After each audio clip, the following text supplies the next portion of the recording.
So guys আমরা এখন দশমী ঘাটে আইছি রাত্রে 8:45 বাজে। তো আমরা এখন আইসি দেখতে পারবা, আর এদিকে দেখতে পারবা মানে দশমী ঘাট থেকে তো ধুমা কেন আমি কিছু বুঝিয়া না, এদিকে কিন্তু বহুত ধুমা। ওই দেখো ও তো ধুমা, এদিকে দেখো জল থেকে আনি ধুমা, ও তো ধুমা এখানে কিছু মানে কিছু বুঝা যায় না। দেখো দেখতে পারবা বেটা, আর এদিকে কিন্তু বান দেওয়া হয়েছে, আপডেট দেখতে পারবা।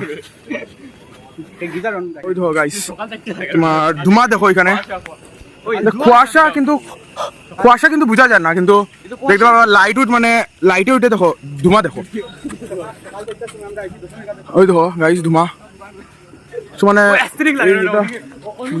তারা কিন্তু আমার নতুন সাবস্ক্রাইবার আগের থেকে। मैं हूं नया फॉलोअर। थैंक यू देखने के लिए।